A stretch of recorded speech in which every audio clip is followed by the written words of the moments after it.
La noche siempre pesa más cuando viajas solo. No es el silencio ni la oscuridad que se pega a los cristales del tren como una sombra espesa. Es esa sensación casi imperceptible de que algo no encaja, algo que no debería estar ahí.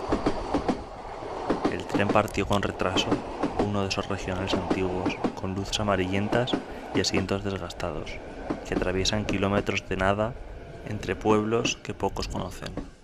A esa hora, y como casi siempre, casi vacío.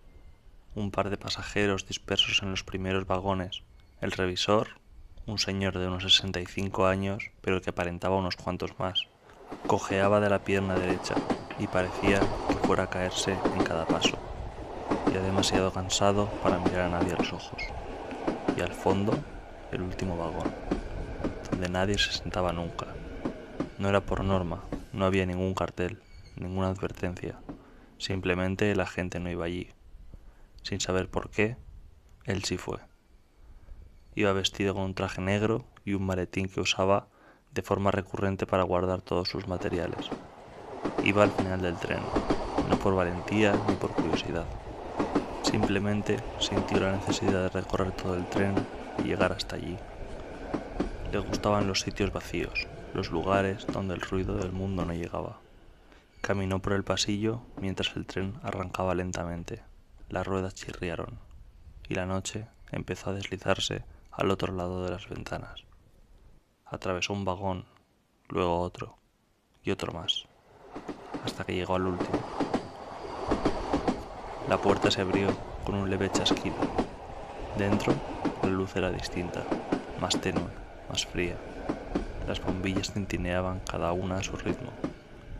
Se sentó junto a la ventana. El cristal devolvía su reflejo borroso, mezclado con la oscuridad del exterior. Nada fuera, nada dentro. El tren avanzaba, monótono e hipnótico. Al principio todo fue normal. El sonido rítmico de las vías, el balanceo suave, el parpadeo ocasional de las luces. Pero entonces ocurrió algo pequeño. Tan pequeño que casi no le dio importancia. Su reflejo no se movió. Había inclinado la cabeza ligeramente, un gesto mínimo, instintivo, pero en el cristal la figura tardó un segundo más en hacerlo. Parpadeó, miró mejor y nada. Ahora el reflejo se movía con normalidad. Cansancio, pensó.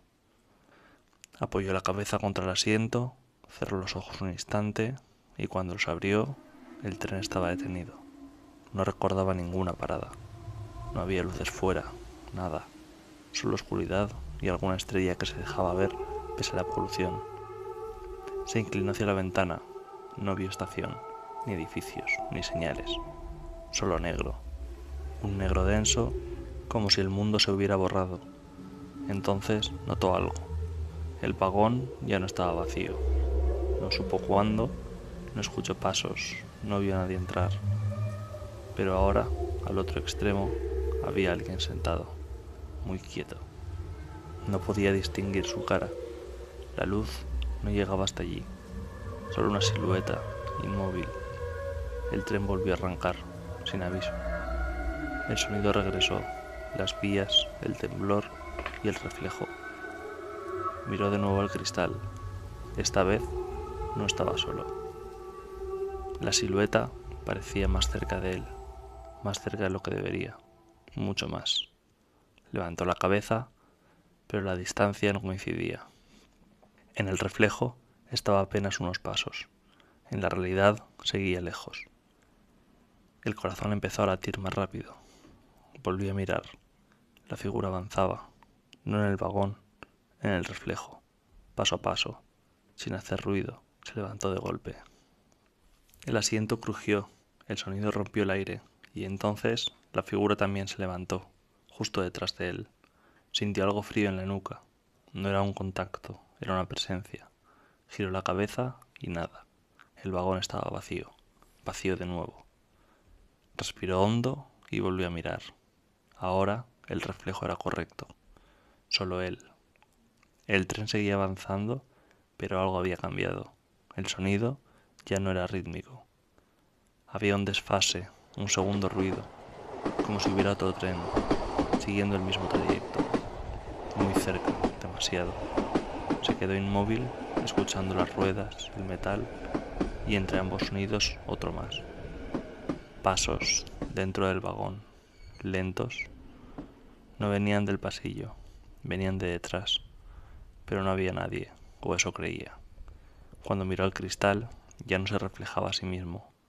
El asiento estaba ocupado por una figura sentada, observándole, y él no aparecía, ni siquiera su sombra, como si ya no estuviera allí. El tren empezó a frenar, muy despacio. Las luces parpadearon y entonces se apagaron. De nuevo, oscuridad total. El sonido de las vías se detuvo durante unos segundos. No hubo nada, ni movimiento, ni tiempo, ni aire. Entonces, el último sonido, la puerta del vagón, abriéndose. La noche siguiente, el tren llegó a la misma parada, con retraso. Los pasajeros bajaron, pocos, callados. El revisor hizo su ronda final, como siempre. Fue cojeando desde el primer vagón hasta el último, sin pedir el billete a las pocas personas que se cruzaba, como si tuviera un destino claro. Cuando llegó al último vagón, fue hasta los últimos asientos y se detuvo. Se quedó de frente, mirando el reflejo de la ventana, y sonrió. Lo que vio fue la sombra inmóvil de dos personas, una de ellas vestida con traje negro y un maletín. El revisor sonrió, como si su objetivo se hubiera cumplido, y se fue, poco a poco, alejando de vuelta al primer vagón. Buenas noches, espero que el tren oscuro llegues a tu estación y vayas hasta el último vagón. Descansa profundo y no mires nunca hacia tu reflejo, aunque sientas que algo te observa.